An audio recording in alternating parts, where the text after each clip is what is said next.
So last time we took a look at Colossians chapter 1. I talked about the idea of Jesus as being the one who's preeminent throughout all of the created order.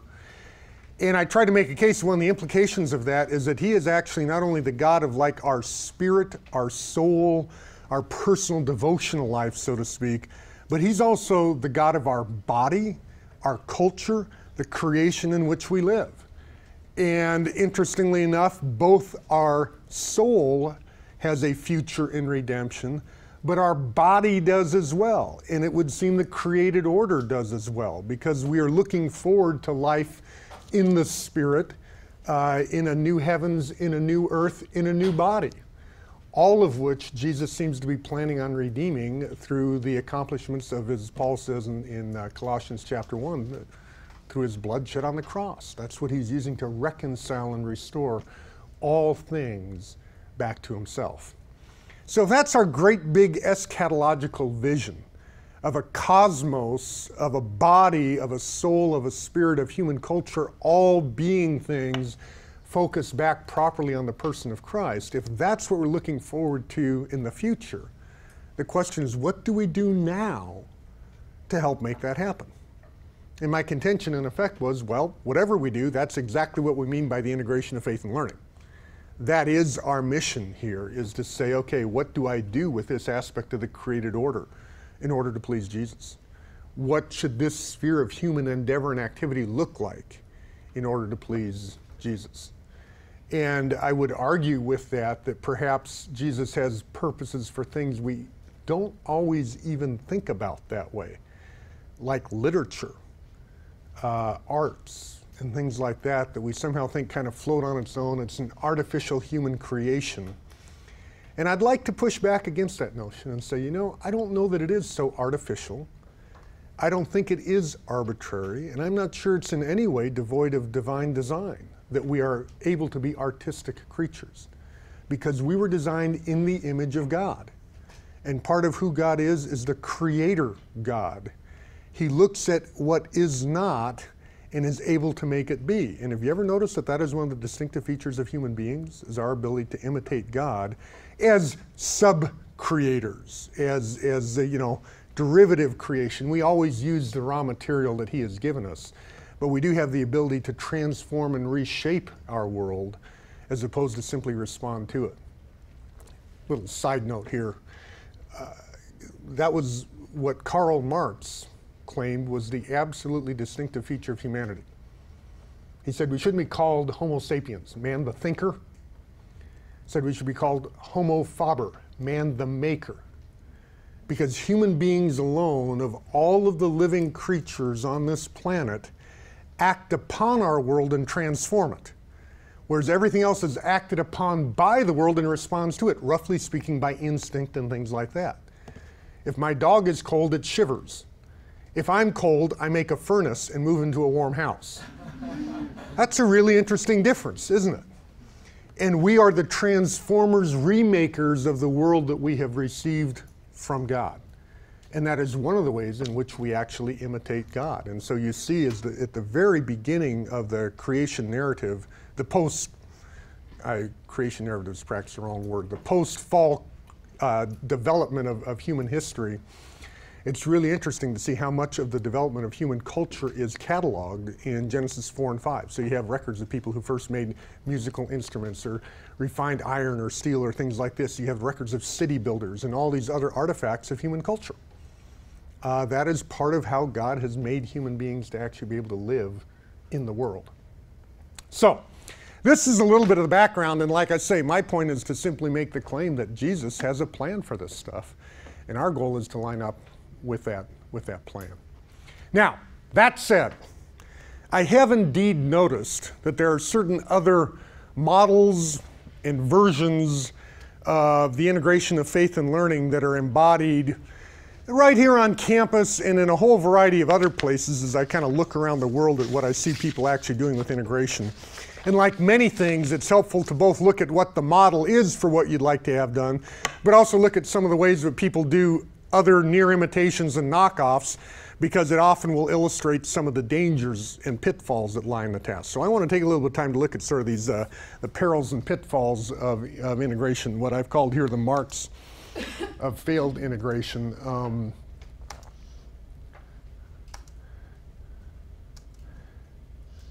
Let me kill a light here.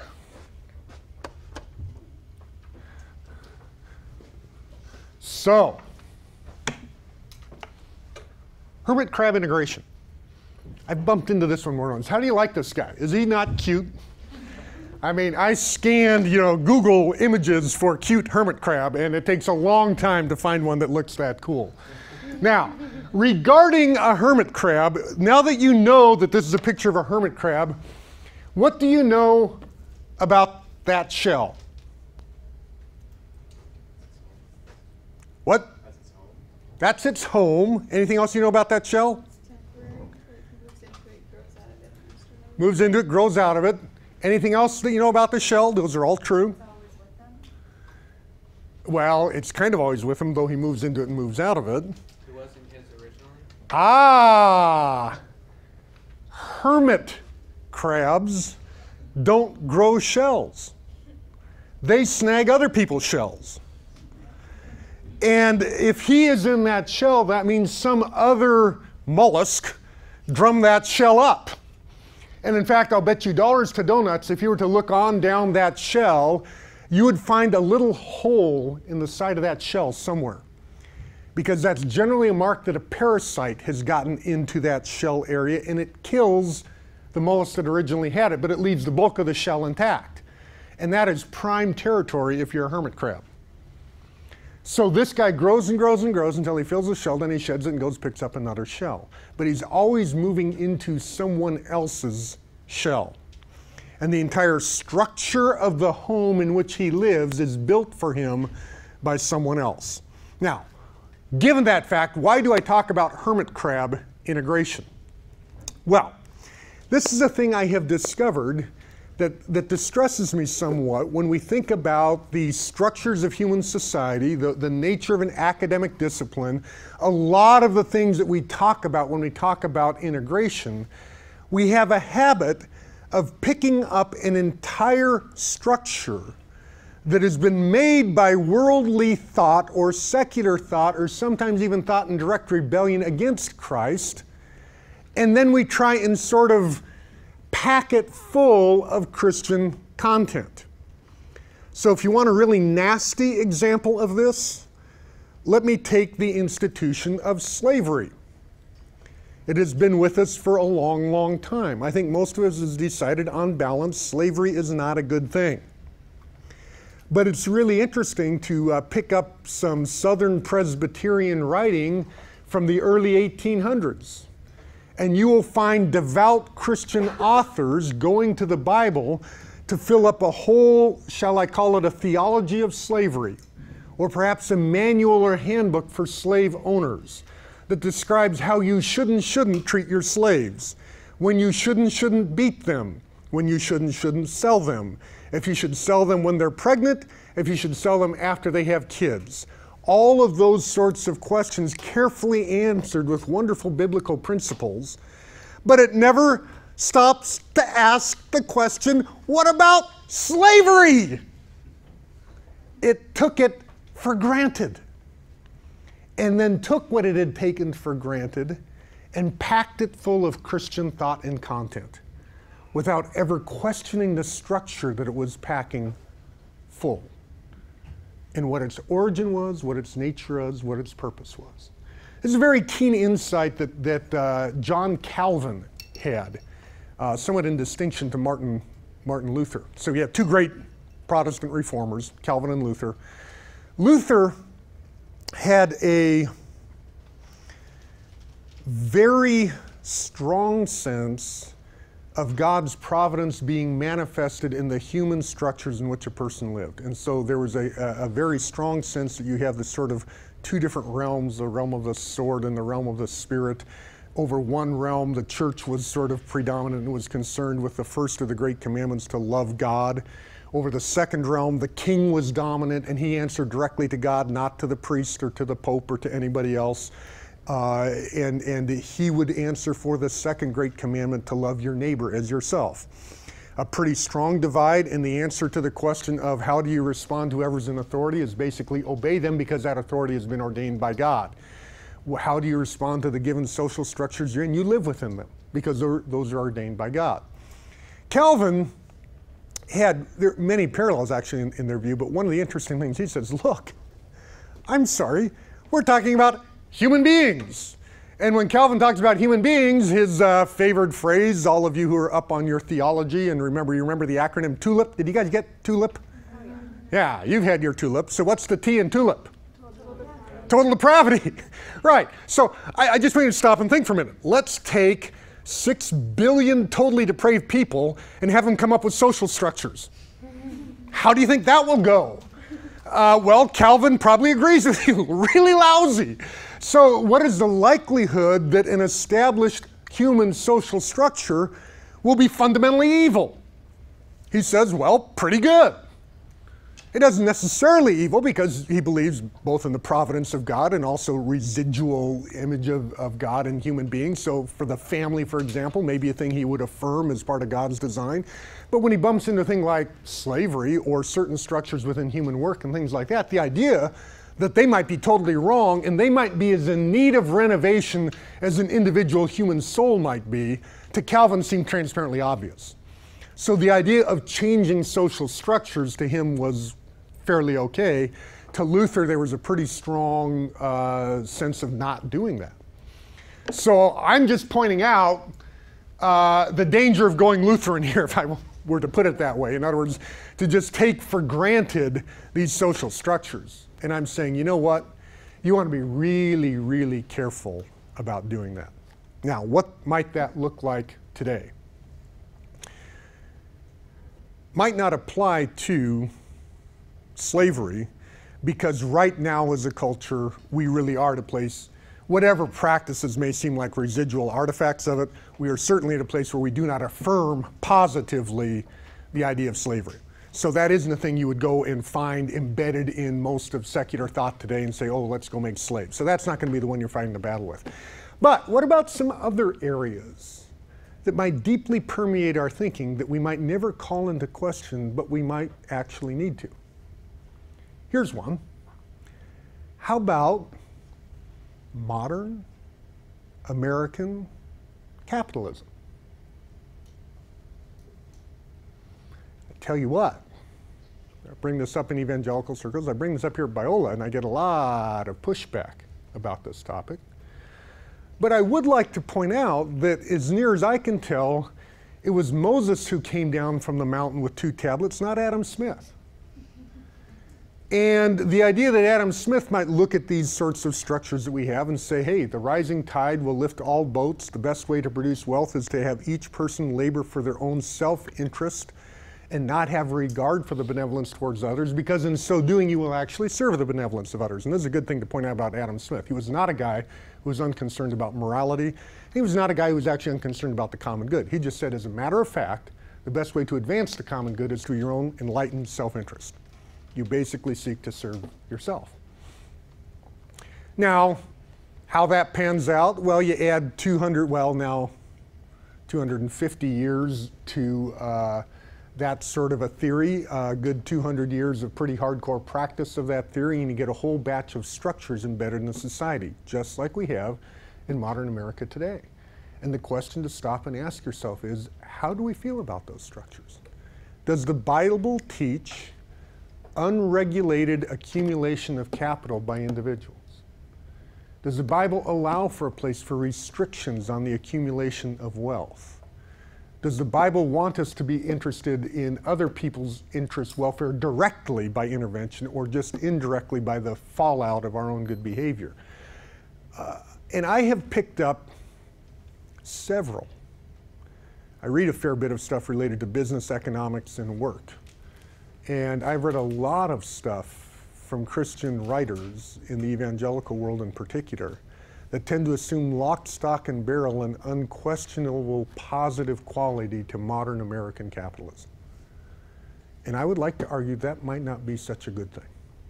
And at the very least, and I do mean might, I mean, I don't want to pretend to know a bunch of things I don't, but at the very least to ask that question and not just absorb it lock, stock, and barrel, because it's very possible that capitalism has a knack for exploiting the poor at the expense of the rich. It's very possible that capitalism, when unbridled and unregulated, will become a tool for the expression of the worst of human self-interest, not the best of it. It's possible that in the context of free market capitalism, you could have people writing loans to people who they know could not possibly pay that loan and service that debt regularly, but who would realize, but I get paid the $3,000 loan origination fee anyhow, and I don't get paid anything on the mortgage, so I don't care. My self-interest doesn't require it. And then after a while, you suddenly would have like a catastrophic mortgage meltdown and have vast quantities of financial instruments that go upside down and cause international monetary havoc. Now, that's hypothetical, and I know that would never happen. But it's good to think about the possibility of that happening, or having happened 3 years ago and about to happen again. And at some point you stop and say, oh, maybe some kind of regulation and moderation around these things is a good idea, not a bad idea. And number one, and number two, maybe you shouldn't have to actually apologize for that as if it is a violation of biblical teaching, but rather to say, no, this is part of the management of what the Bible would teach you to expect in human conduct and human welfare. Here's another crazy one. As long as I'm going wild here, let me throw out one more. Democracy. Wow. Okay, time to pack up and leave. You thought you wanted to add this class. Guess again. Democracy. Here's an interesting thing that has happened in American democracy. This is now quoting George Bush, more or less, regarding the reason we were fighting wars in Iran, Iraq, Afghanistan, and things like that. And interesting phrase about the importance of exporting democracy as a means to preserve peace and things like that. If I could summarize it in a sentence, he was fighting a war to make the world safe by democracy.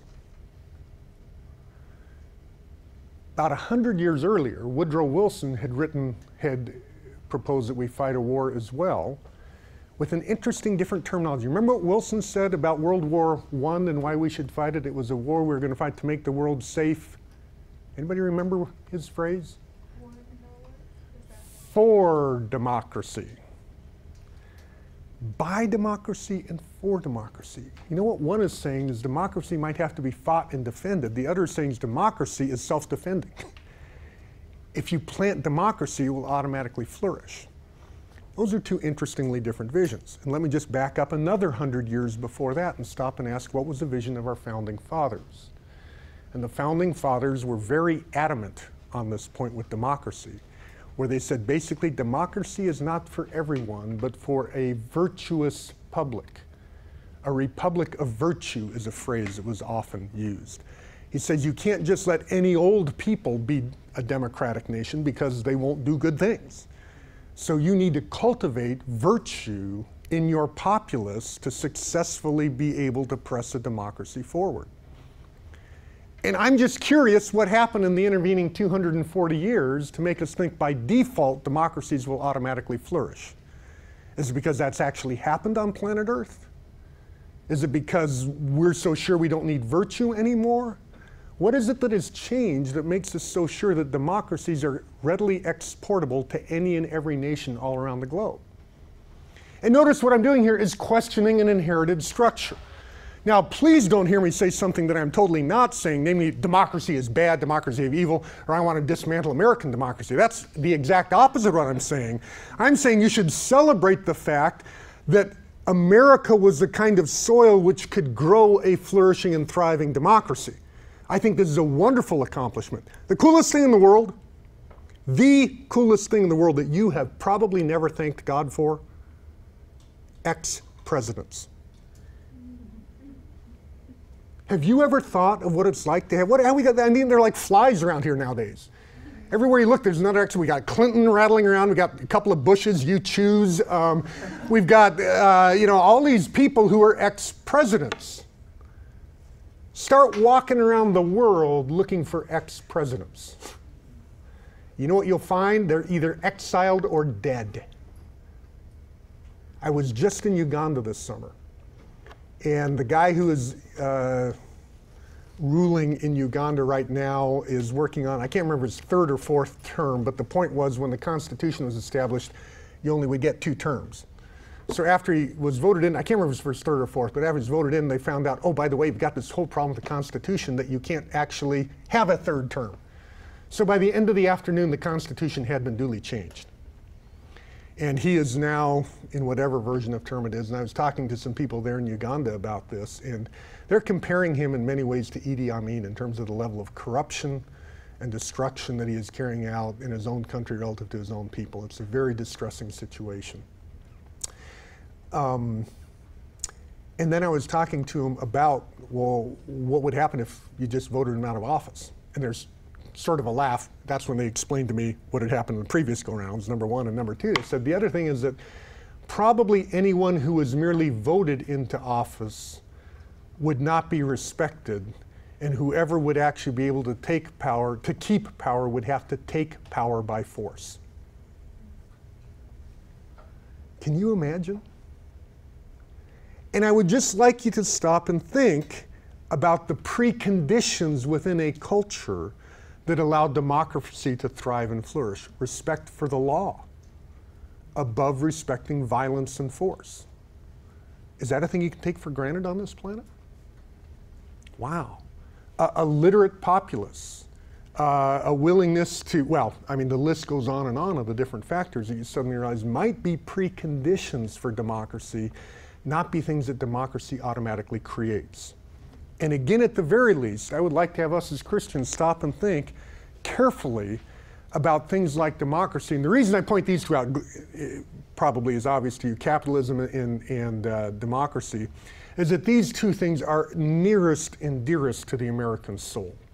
And I am purposely pointing my finger at that, not because I want to be anti-American, because I want you to be thinking first and foremost Christian, even if thinking Christianly might compete against thinking Americanly. Why? Well, partly because my dad grew up in Nazi Germany. And in Nazi Germany, everyone thought that thinking German and thinking Christian were thinking the same way. Because after all, Germany is a Christian nation. Oh, is that why you killed 6 million Jews? And the thing you never want to do is assume the world will play by the rules. Assume that you can take all these good things for granted. And so you want to get a really, really clear vision in your mind of a primary and overriding commitment and allegiance to the person of Jesus Christ. You want to pray and hope that that will be able to match up with your allegiance to your own country. But you may find yourself in the situation of a Dietrich Bonhoeffer, who identified in as many words the tragic choice that is confronting German Christians to choose between their nation and their Lord. Because that was exactly what was confronting him. In a nation that was among the most cultured nations on the planet, and also probably had the best claim to the title Christian nation of any nation that you can imagine. Remember, that is the place that came up with Martin Luther, right?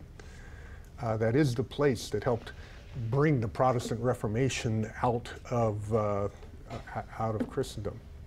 So be really careful when you pick up things, as I notice, especially things that are deeply and automatically embedded in your culture, so everyone will bow, worship, and say, yes, this is perfect. Beware. Beware. And be thoughtful. Because usually what you'll find, there's more of a big mixed bag lurking in these things than you might actually think. Okay? So, and hopefully you guys will all file this properly in terms of saying, I do not want to blow up either capitalism or democracy. I want to think about both of them thoughtfully and Christianly, and make sure our allegiance lies first and foremost with Christ and with our biblical vision for what we're called to do and be, and not with our particular affiliations to, political parties or certain types of political life. Any questions or comments about this? I realize this is a somewhat controversial topic, but questions or comments on this? Yeah. I understand the points that you're making, but can you go over why it's hermit crab integration? Because as a Christian, you suddenly look at this. For example, let me write a book about business, an integration book about business. What do? Oh, I'll get a bunch of principles from the book of Proverbs, and I'll talk about how to carry out business effectively according to the book of Proverbs. And what is never questioned is the entire structure of American business programs. I'm saying how to do American business well. Adapt to the shell.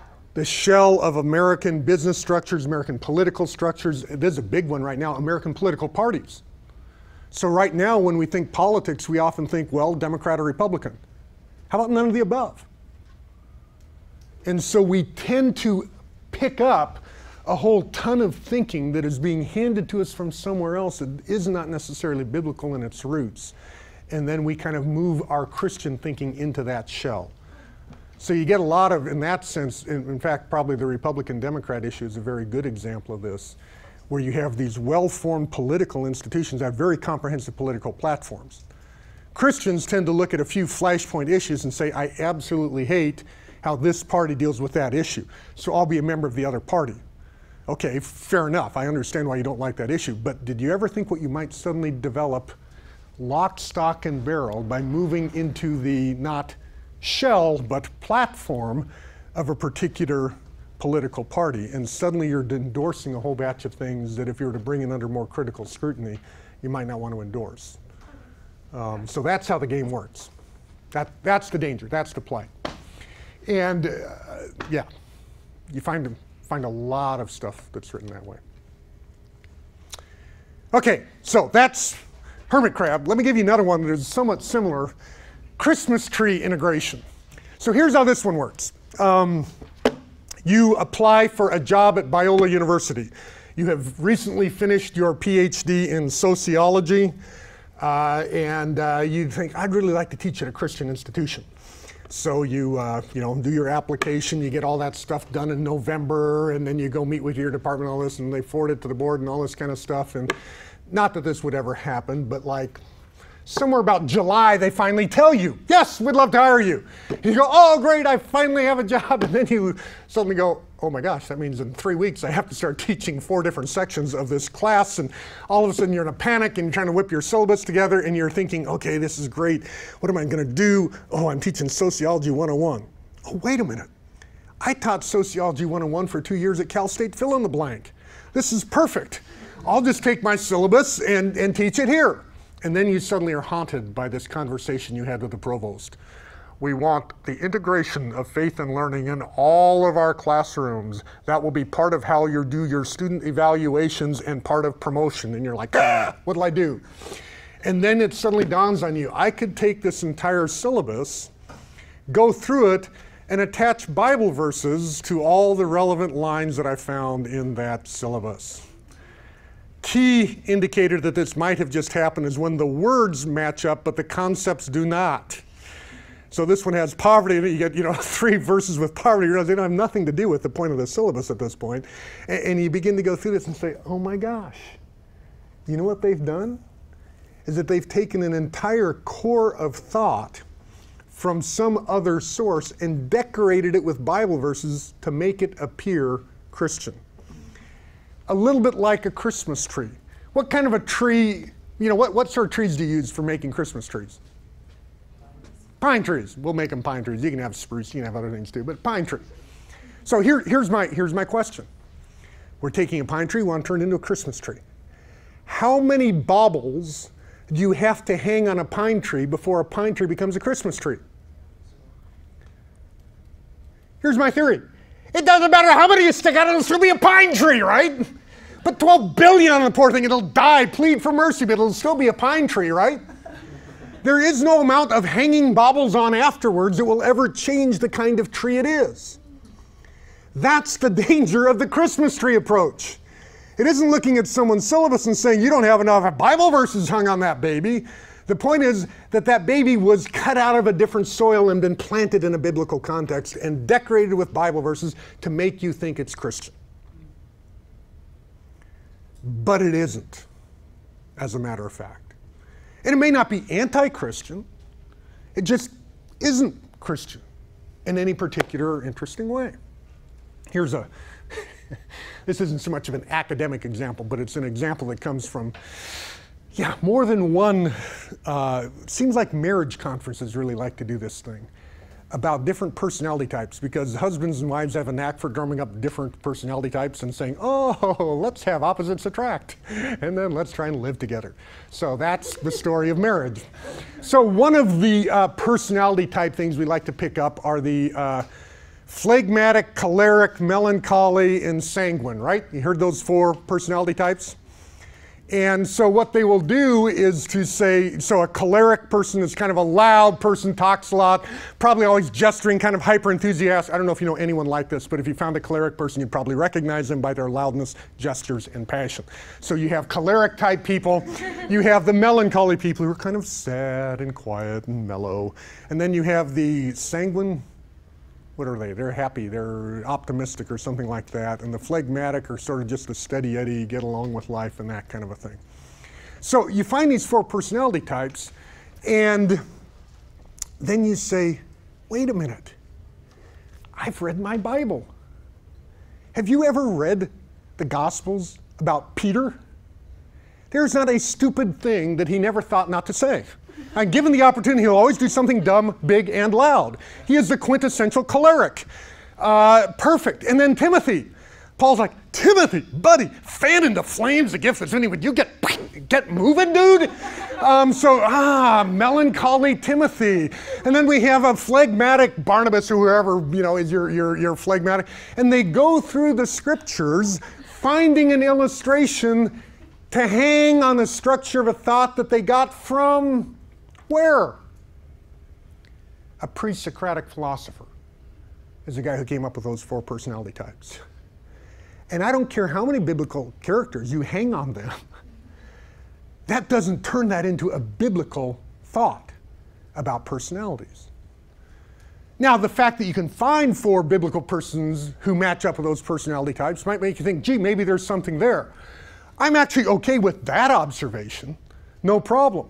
The thing that makes me nervous is when you drop all those names on it and then put their Bible verses in parentheses, it makes a person think you exegeted the 4 Bible personality types from Scripture. And you didn't. You exegeted them from Anaximander or whoever the pre-Socratic philosopher was who came up with those personality types. And no amount of later adding of baubles will change that fact. And it has kind of a perverse way of teasing out in practical life once you baptize something. So for example, this whole choleric thing, choleric people who are always, blurting and shouting and, wreaking havoc with other people, then they find out, oh, I'm choleric. And then they found out choleric's in the Bible. And then it's like, oh, I'm in the Bible. And then they do something that is quintessentially choleric, hurt someone else's feelings, perhaps offend someone. They find out about it and say, hey, well, I'm just choleric. And I'm like, have you ever thought that maybe you're just obnoxious? And maybe you should repent, change, grow up. I mean, lots of options. You want to sit down and talk about them? But we have a way of thinking, because now I've found it in the Bible, it must all be okay. And so you skate along allowing certain things to suddenly be kind of baptized into your Christian life and practice that really shouldn't be there. Why? Because you've mislabeled it through a Christmas tree kind of integration. You slap the Bible verses on, you end up fooling yourself. So these two, the hermit crab and the Christmas tree sort of version of these things are obviously fairly closely related, because in both cases you end up kind of Christianizing secular thought. In one case, you move into the shell, you pack it full of good Christian content. In the other one, you take the content and decorate it with Bible verses. In either case, problematic. Okay? Question or comments on these two? Yeah? I feel like, and I wouldn't exactly know how to articulate it, but we could do that with like our church structures. And we come up with certain church structures. I'm just thinking of like some churches I've been involved in, but the way that they hire like who the elders are going to be in the church, it could be people who would be good businessmen. Oh yeah. And whatnot, and say, oh, this person would be good with this, but then you end up not with people who are meeting the requirements Sure. of the church structure. A huge thing in churches today is picking up business leadership books and using them, deploying them within the church. And again, like I said with the personality types, I'm not necessarily opposed to saying, look at what we've discovered looking at the world. Let's critically take that and look at your Bible and see how the two match up. I mean, I think that's a totally fine occupation. But there's a tendency to say this business book has proven that this is an effective mode of leadership. Therefore, we should use it in the church. But the question is, it might be effective if the bottom line is increasing the net value of a company. But is that the Christian bottom line? Jim Collins wrote a couple of very, very famous business books, Built to Last and Good to Great. And there's a couple of really interesting things in there that I don't dispute his business side of that at all, but I just wonder, how does that actually apply to the church? The idea that a business needs what he calls a BHAG, a big, hairy, audacious goal. And I'm like, wow, that sounds cool. And I actually have a Christian website that says that's what our churches need. They need BHAGs. I'd just like to ask why. Says who? Why don't we need an NREG, a noble, righteous, enduring goal? Why is big, hairy, and audacious uniquely Christian? Nothing personal. Doesn't that sound flamingly American? Almost like crassly American to be big, hairy, and audacious? I would like to invite you to the first big, hairy, and audacious church of Bellflower. You know, it's kind of like faithful, integrity, righteous, godly. Those sounds like things ought to be drumming up. So if Collins gives me instruction for successfully building an organization around a BHAG, my only question is that good for my business or good for my church or both? And I think you have to ask that question. So that's a great example of that kind of thing. Choosing elders because they are successful business leaders. Okay, great. What does that mean? Not a lot for the church. At least not in and of itself. So yeah, good example. Another comment or question on that? Those are the kind of things to think about because this happens a lot. These kinds of things.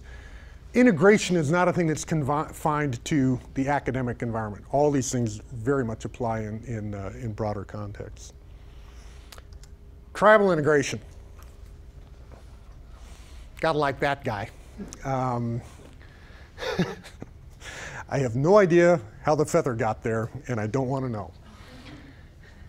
Now, this person, I believe the picture is taken from a guy in Papua New Guinea.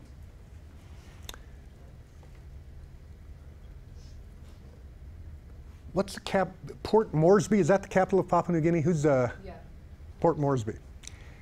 So Port Moresby presumably has a parliament building and all kinds of other things, and somewhere in the middle of that place resides a prime minister or a president or whoever the top dog in Papua New Guinea is. So I go out in the hill countries on the backside of Borneo or whatever part of the island that I meet this guy on, and I ask him about the president. What do you suppose he'll tell me? Do you think he knows who the president is? Do you think he cares who the president is? Do you think he voted for the president? Let me ask a crazy question. Do you think he knows he's in Papua New Guinea? Probably not. Papua New Guinea may not know he exists. They keep finding these tribes that they didn't even know existed, right? They're buried in some, remote hill country. They come over a new valley, and all of a sudden there's a whole batch of people who don't even know the language they speak. How would you tell him you live in Papua New Guinea when, number one, he can't speak your language, you can't speak his, and there is no word for Papua New Guinea in his language? So, across the river from him is a different tribe. Who's in charge of that tribe? President of Papua New Guinea? I don't think so. Whoever their tribal chief is, right? So, when the tribal chiefs get together, who's in charge of both of the tribal chiefs? Nobody, right? In other words, that's the exact issue of tribalism, is that there is no one person in charge of the whole package. They all have a court of appeal that goes upward to a chief that is embedded within their clan. And there is no court of appeal to go outside of their clan. I'm going to report you to Port Moresby. Really? Wow, I am so scared. I don't even know where that is, and I don't care, and they don't care that I'm here. All that matters is me and my tribe and whatever tribe happens to be around me, but there is no higher court of appeal. You know what happens in integration, particularly in the modern university, is we have gone tribal. So you will have people say things like, well, in psychology, well, actually I was a philosopher, comes more this direction. In philosophy, that may be what truth means, but that's not what truth means in psychology. And that may be what truth means in psychology, but that's not what it means in sociology. And we have what is called in classic postmodern language, incommensurable communities of discourse. That's a really fancy way to say a bunch of people can't talk to each other, because they have an internal community of discourse, sort of a language that you learn within that discipline. And if you move up through the ranks of appeal, you'll go to a higher ranking person perhaps in that discipline, maybe a more prestigious university or an established journal or something like that. But it's all confined to discussion within that academic discipline. And you could have a different academic discipline going on right beside it that would be denying everything that this one's affirming, and it doesn't really matter because they have tribalized. And there is no single chief to which they all appeal. What's the problem with that for us as a Christian? Everything's subjective. Yeah, and how do we view this from a Christian standpoint? Well, yeah, or give me a break. Who was here last week? Is there anyone over these tribal chiefs? The right answer is yes. Who do you think it is? Yeah, good. You guys are so good. Yeah, that whole idea of being serious about Colossians chapter 1 that says Jesus really is Lord of all things are made through him, for him, and by him. He is before all things, and him all things hold together. He sustains all things. He is the one who created things. He created them with a purpose and an intention, and there is actually a higher court of appeal than just what you want to do within the context of a single academic discipline or subcultural group or whatever it is that you spin off these communities of discourse. This is a totally quintessentially postmodern, this is a piece of kind of postmodern dogma, that there is no high ground for truth. There is no, well, there's no high ground, there's only the ground on which you stand. You can never get above, you can never get beyond, you can never get to the third party location so you can see things absolutely clearly and truly. Now, I think the idea that you can get that kind of ground simply, easily, and quickly, I think sometimes I hear Christians say things about how easy it is to get objective truth that makes me worry a little bit. But the question here isn't so much the possibility of how good we are at attaining it, but rather is it a noble and coherent goal to seek to attain it? And I remember having this question posed to me when I was teaching at, I guess it was at UC Riverside. I was teaching a class about, probably history, philosophy class. And I can't remember what I said, but I used the word truth in a sentence talking about something that, and one of the students in the class kind of put up the hand and says, well, you know, we can't get truth anyhow. And I paused and said, so what would you like me to teach you in class? You hoping for lies? You hoping for mere opinion? What is it that you want? And you notice how there's something in your mental taste that rebels against, well, frankly, anything but truth. The mental faculty seeks truth the way the eye seeks light. Darkness doesn't work for your eye. Falsehood doesn't work for your mind. Your mind is simply geared to perceive, identify, and understand reality. And I think postmodernism has helped us to understand that that process is way more complicated than we have often made it. I'm actually a fan of a lot of that corrective. I think it's a good thing. But the danger with that is the idea that with it you throw away the aspiration of truth as a meaningful way to talk, a meaningful thing to pursue and aspire to. And I think you end up with an incredibly mediocre intellectual life because your mind doesn't know what to look for anymore because you've thrown away the very thing it's designed to find. So this is, I think, a major problem with the tribalized notion is it's basically tribalized not just academic content, but the very notion of truth itself, and rendered truth into human knowledge into a bunch of incommensurable discourses, people who can't talk to each other, and there's no common point that pulls it together. If you want a really interesting, deep, long, classic treatment of this, you can pick up John Henry Cardinal Newman's The Idea of a University. which was written in the 1850s. But it's a very thoughtful thing, and again, it's actually very Christocentric about Christ as being the cohesive point that pulls the university together. I think it was Kerr, Stephen Kerr was his son who played for the Chicago Bulls, whose name I can remember. The dad I don't remember, who was a famous academic. Is that depressing or what? But anyhow, his dad was, I believe, the chancellor of the University of California or some institute of similar magnitude. And he made the comment as we do not have a university anymore, we have a multiversity. And furthermore, there is no intention of having a university because there is no uni in the versity. There's only a multitude of different discourses. And I think it is exactly that the Christian university pushes back against and says, no, we need to put the uni back in the university. And we need to sue certain other institutions that use that term wrongly because they not only are not presenting a university, they have no aspiration to uni-ing.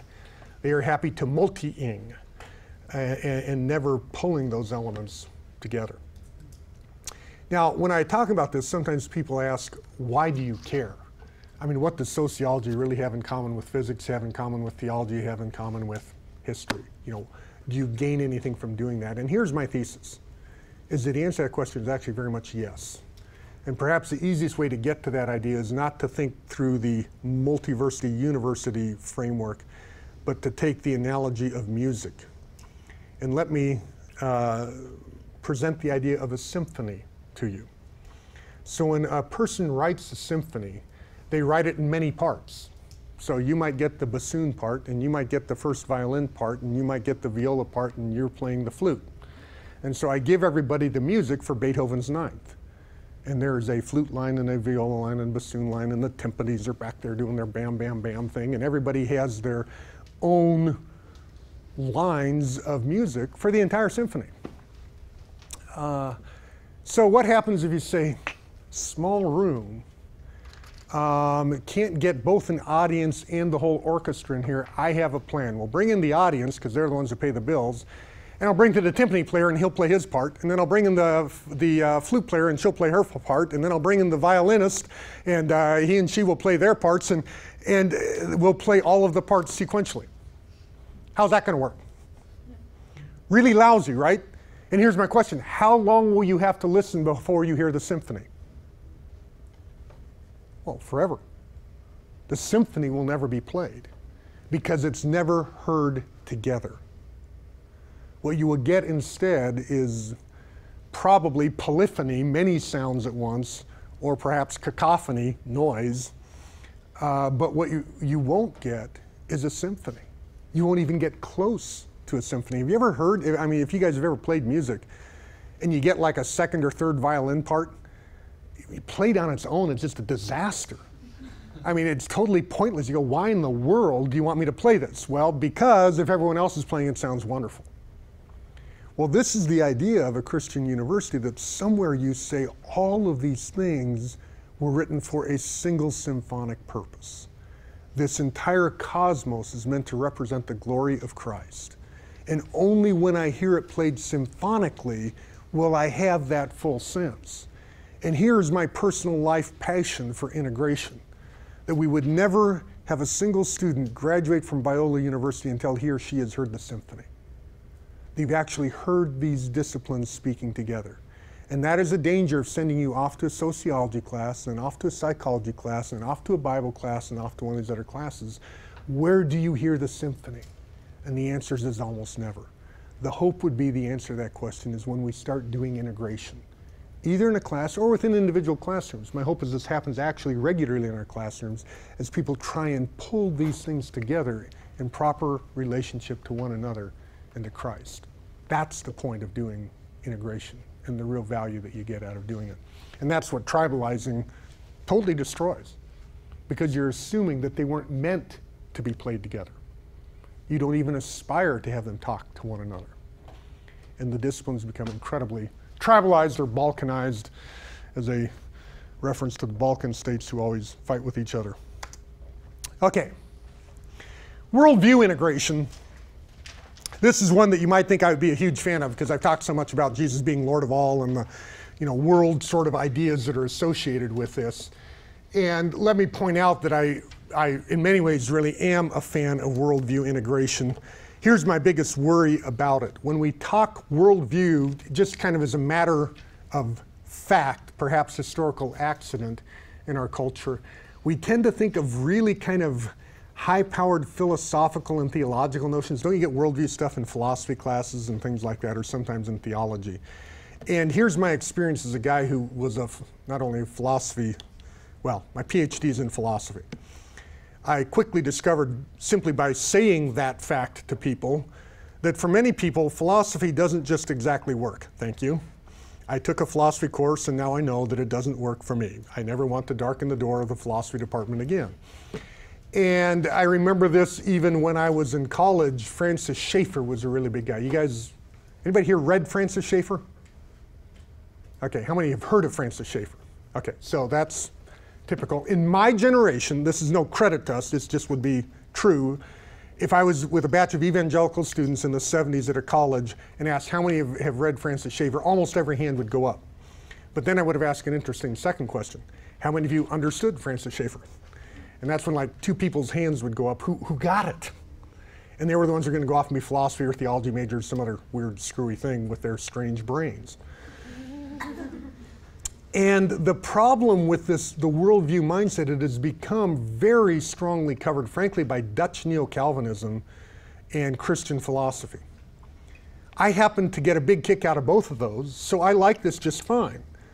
But I do understand I'm weird. I'm just plain an anomaly. So if I start presenting this as the ultimate, this is the really good version of the Christian faith, you know what I've kind of done by intellectual disposition? I've written out of the conversation 95% of Christians. And that isn't necessarily because we're saying we're smarter than the other 95%. Trust me, if we were going to do this whole thing by music or by art, I would have flunked out long ago. This is far more a question of the kind of aptitude you have. What kinds of ways do you think about things? And so the critical, analytical, philosophical is one way of doing things, and synthetic, artistic, and other ways are different ways of doing things. They all have great merit. So to baptize this one as the only way to do it, the real way to do it, the best way to do it, I worry that I leave a whole pile of other really good, faithful Christians who would be great to have live an integrated Christian faith out of the discussion, because they don't do their integration philosophically. They don't do it in more abstract theological categories. Kierkegaard had this great comment about what he called knights of faith, I think was the phrase he used. And he talked about himself. Kierkegaard was, kind of philosopher by bent guy. And he was just plagued with all these questions. And he sees this old potato farmer there in Denmark farming his potatoes and having great faith in God, as in total faith in God. He really believes God. He loves God. He worships God. He has no problem. And he looks at poor old Soren and says, "What's your problem?" And Kierkegaard says, it's kind of like he says, "I don't know what my problem is, but I do have one. And you don't, and I'm jealous." It was an interesting picture of a guy who says, this guy's life and bent is well integrated. He is authentically worshiping God and honoring God in the context of things he does every day. I don't need to give him my disease. And so I worry that sometimes the kind of hardcore with fangs version of worldview stuff ends up disenfranchising and disconnecting an awful lot of Christians from the faithful practice of their faith.